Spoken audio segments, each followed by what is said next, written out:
It's Dominique Burns coming to you, bringing you super awesome, fantastic book reviews. Everything from fiction to romance and more.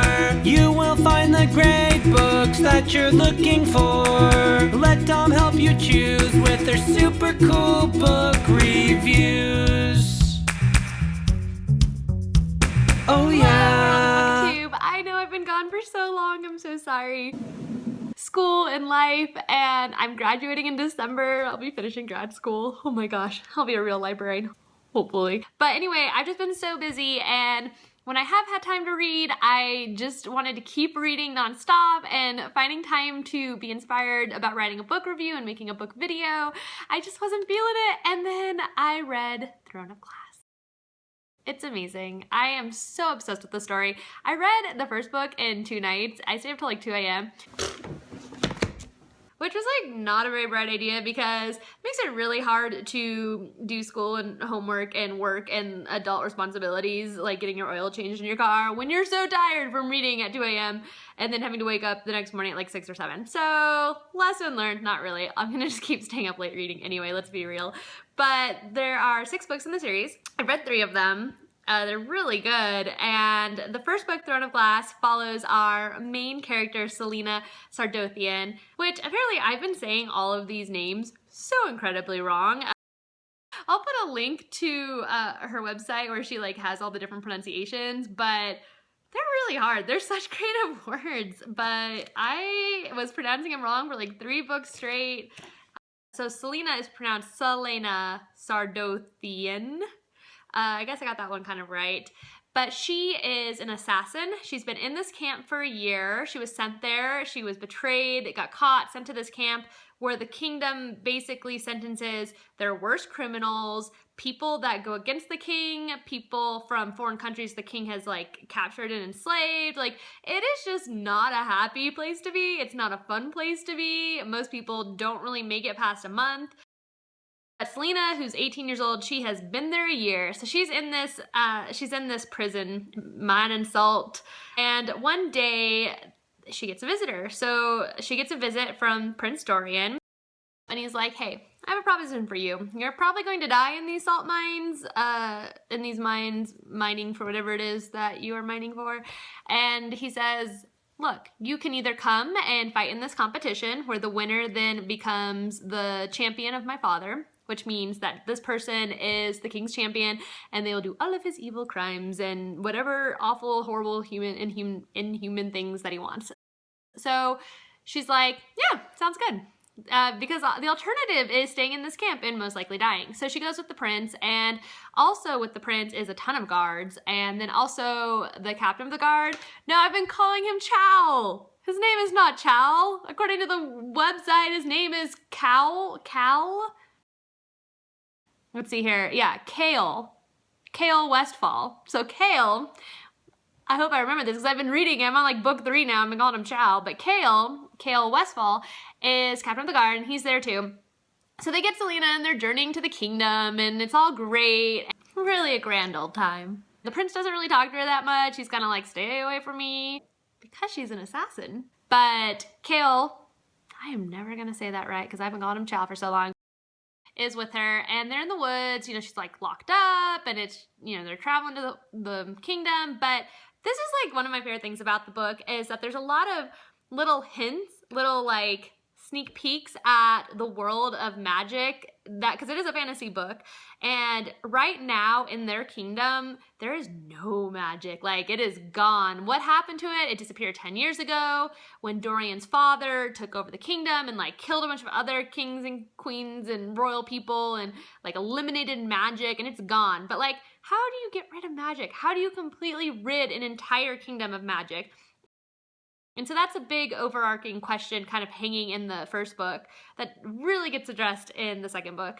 But in the first book, she's traveling. I mean, there are little like fairy creatures that kind of, not fairies, I shouldn't say that because there aren't any fairies or fae, but they're like little monsters, little animals. But, you know, she sees their glowing eyes and feels them in the forest. But that's really the only taste that you get about magic, and then they continue on to the kingdom. So once she gets to the kingdom, she goes under an alias name because they decide they don't want the other competitors to know who she really is. They want her to kind of hold back during the competition because most people don't know that Selena is like an 18-year-old girl.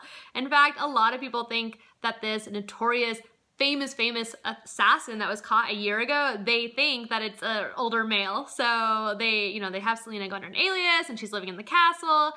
And we start to kind of get to know her. She's really cool. She's super witty, super smart, funny as can be, but also just tough as nails. Like, do not mess with her.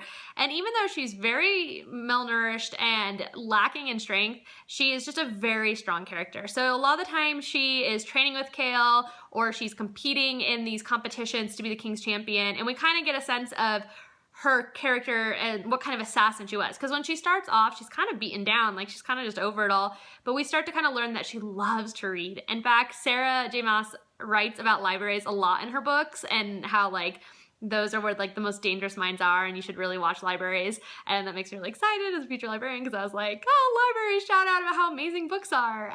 Not the dangerous minds things, that's scary. But it is true, libraries are full of knowledge. Anyway, so she loves to read, and we just kind of get this really great idea of what a strong person she is. Also, too, there's Kale. He is kind of more reserved. He doesn't really trust her. He's training with her, but he knows that she's really dangerous, and his priority is his king and his prince, and the prince is his best friend. But you do get the feeling that he's a little into her. I like hint at a love triangle maybe coming up. Not really a love triangle.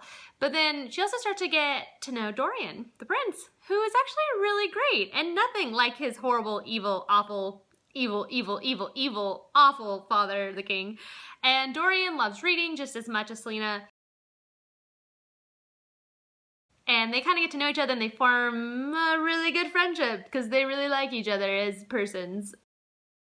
So Selena is going through all of these different competitions in hopes of being the ultimate winner, and there's a murder going on, lots of murders in fact. So the other champions who are just heinous human beings, other assassins and awful, knights in the army or that are just really bad people, they're slowly getting killed off throughout the competition and not through the challenges. They're getting killed off as the story progresses.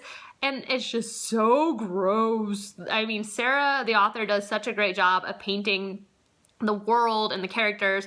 I mean, you picture this beautiful glass castle they're in, and you can totally see these awful murders, the way she describes them. I mean, when the other bad guys, the other competitors are killed off, their bodies are found, and their bodies are completely, like all their organs are gone, and their brains are gone, and then there's like these crazy symbols written in blood on the wall. And it's like, what do those symbols mean? There's no magic. How's there magic? And then, not only this, Selena, when she's not training or, hanging out with the prince or competing in these different competitions, she is locked away in her room. So she's reading a lot because she loves to read. But also, too, she's getting like these dream visits from a dead queen. Totally normal. That happens all the time. But this dead queen, who's been dead for a very long time, is like, hey, I want you to win this competition, become the King's Champion, solve the murders, and also, like, can you figure out some stuff about what's going on with magic in the kingdom? So you're like, why is this queen visiting Selena? There is so much more to this assassin, Selena. Like, why her? Why is she, like, got this all of a sudden incredible... I don't know why I'm playing with this camera piece. That's very distracting. Anyway, so Selena's got to, like, solve so many mysteries, got to win this battle. There's a lot going on. And also, too, in the story, the author tells from different character point of views, which I really, really liked because, I mean, you get a sense of Dorian, you get a sense of Kale, and there's minor characters. You wouldn't necessarily, like, you would think, like, why are they, like, telling the first, like, point of view from this minor character? But, oh my gosh, let me tell you, those characters are important. They come into play even more so in later books. Like, there's a lot of twists and turns in this story. It is a fantastic, fantastic, fantastic book. I love it so much. And I can't wait for the 6th book to come out. I'm only on book 3, but I know in the next few days after I finish this review, I'll have finished the series. The characters are great. Dorian is a really good guy, likes to read, like I said. Kale is, he's just kind of doing his job. And if you do like romance, there is a bit of romance. I wouldn't necessarily call it a love triangle. I think the story, to be honest, is really about Selena, and it's about her journey, and why is she an important character? What matters about her? And why is it so important that she becomes the king's champion? Like, why is it so important that she becomes his, like, evil right-hand person? But really, it's not so much about her becoming that position, but it's really about who she is and what she stands for and why it's important that she gets there. So I think you'll definitely love it. It's full of really cool fantasy elements. I just love this series.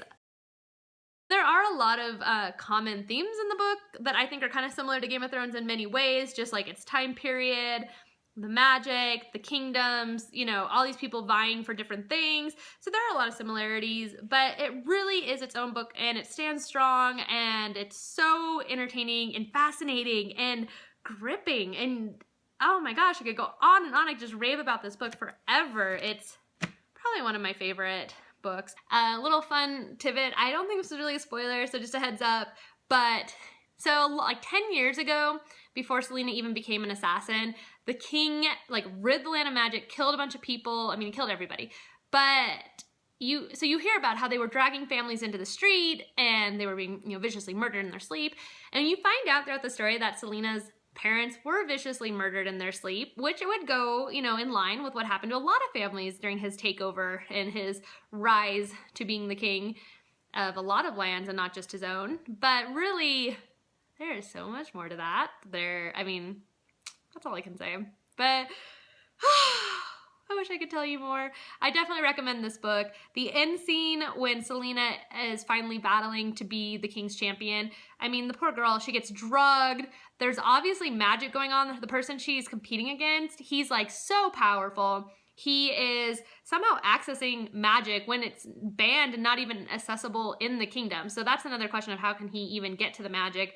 I mean, she's most likely going to die is what it looks like. And you feel for her in this battle. It's intense. I was holding my breath, and I mean, I can't even tell you how it ends because it could be good, it could be bad, it could be amazing, it could be confusing, it could open up a whole lot more questions. It does open up a lot more questions, but it's really good. Anyway, so I actually don't have the first book in hardback. I'm gonna buy it, but I was too excited to make this review and share with you guys my thoughts about it.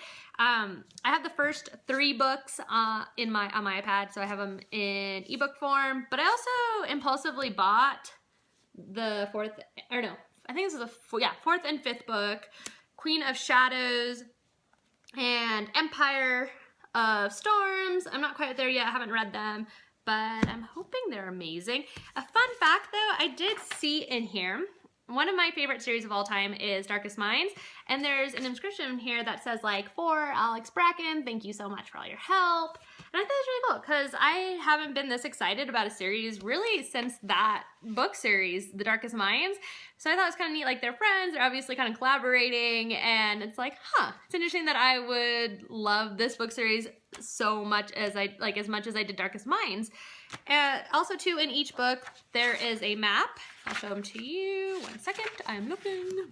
Okay, so there's a map. So you can see this world is just expansive and huge, and the more you learn about the characters, the more you learn about Selena's heritage, her background, besides just being this really cool assassin who loves books, because books are awesome. But yeah, it's great. I definitely recommend it. I marked it as favorites on my Goodreads account. I gave it like 5 out of 5 stars. It was so good. I hope you enjoy it. I hope you read it. I hope you're as obsessed as I am. If you have any recommendations for books for me to read, definitely comment below. Also subscribe, because if you subscribe, then you can find out more book reviews. But only subscribe if you want to hear them. Hopefully you want to hear them. But I really love this series. So have a great day, guys, and thanks for listening.